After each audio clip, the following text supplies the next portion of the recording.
Pernah nggak sih kamu merasa frustrasi banget waktu orang lain bilang, kamu terlalu mikir, atau itu cuma perasaan kamu aja? Saya juga pernah kok, rasanya tuh kayak sendirian banget di tengah keramaian, padahal yang kita rasain ini nyata, bukan sekadar imajinasi. Setiap hari berjuang sama rasa cemas yang gak karuan, sensasi fisik yang bikin panik. Tapi orang di sekitar kita seolah nggak bisa lihat apa yang kita alami.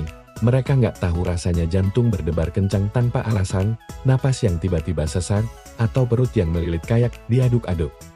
Mereka nggak tahu rasanya takut mati setiap hari, takut pingsan di jalan, atau takut sendirian. Yang mereka lihat cuma kita yang kelihatan baik-baik aja dari luar. Komentar-komentar seperti itu, meskipun mungkin niatnya baik, kadang malah bikin kita makin terpuruk.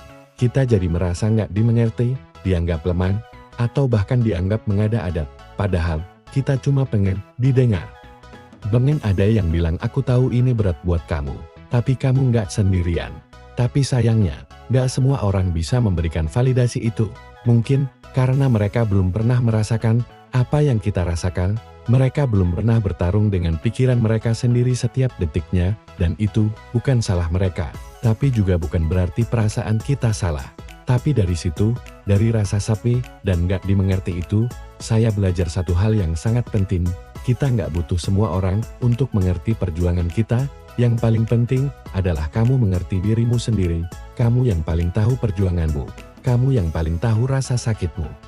Dan kamu yang paling tahu seberapa kuat kamu sudah berjuang sampai hari ini. Validasi terbesar itu datangnya dari diri kita sendiri. Sadari bahwa apa yang kamu rasakan itu nyata dan valid. Kamu nggak gila.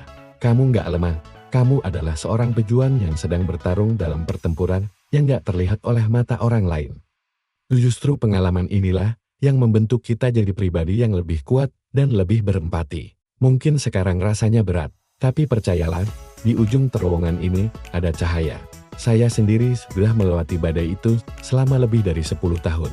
Saya tahu rasanya putus asa, rasanya ingin menyerah, tapi saya juga tahu, dengan langkah yang tepat, dengan dukungan yang benar, kita bisa keluar dari sini.